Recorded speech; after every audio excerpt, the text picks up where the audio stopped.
The rain poured endlessly that night, washing the world into silence.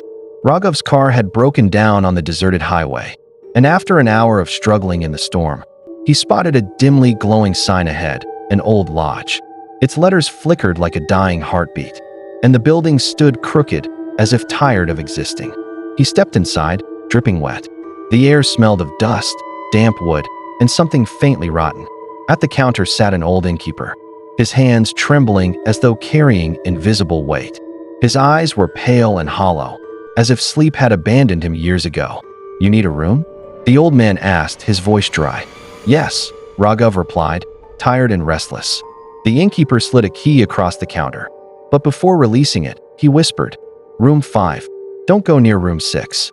The words lingered in the air like smoke. Raghav chuckled nervously. Superstitions never frightened him. He just wanted a dry bed. Taking the key, he made his way down the narrow hallway. The corridor stretched longer than it should have. Wooden floorboards groaned with every step, the air growing colder the deeper he walked. Room 6 stood halfway down the hall.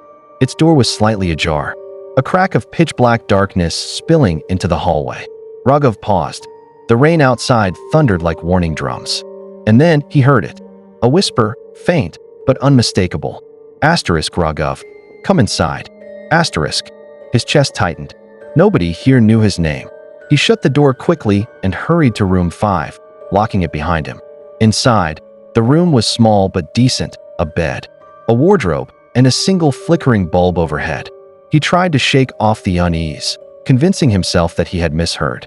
But the whispers returned. Through the thin walls, they crawled like insects. "Asterisk, Raghav. You're already mine." Asterisk. He pressed a pillow over his ears, but the voice was inside his skull now, seeping into his thoughts. The wardrobe door creaked open by itself, the bulb flickered, and the ceiling dripped cold water onto his face. Sleep would not come. Hours dragged on, each minute heavier than the last. And then, at precisely 3:12 a.m., his door creaked open. He hadn't moved.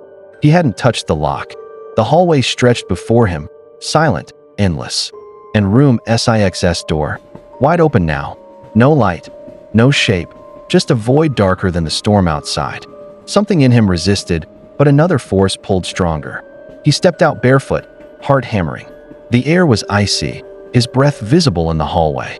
With each step toward room 6, the whispers grew louder, no longer one voice, but many, men, women, children, all calling his name, all begging, all mocking.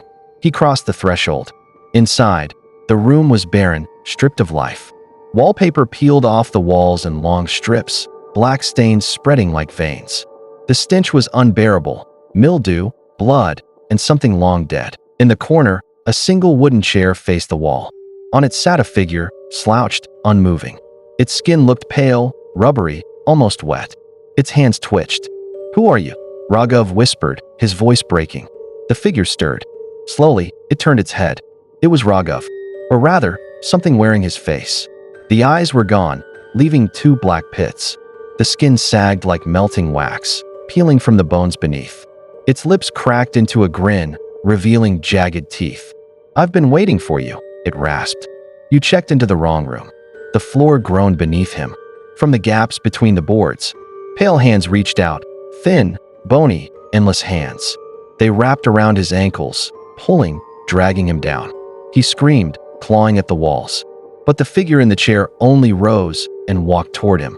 Its movements were jerky, broken, like a puppet with cut strings. The whispers swelled into a chorus, screaming his name, laughing, sobbing, commanding him to give in. The hands pulled harder. His nails tore as he tried to hold onto the floor. Morning came. The rain had stopped. The sun broke through heavy clouds, casting weak light on the lodge. The innkeeper shuffled down the hallway and knocked on room 5. Silence. He unlocked the door. The bed was untouched. The room empty. Not a single trace of the guest remained. The innkeeper's eyes fell on room 6. The door was open again. From within, the faintest whisper drifted out, low and hungry.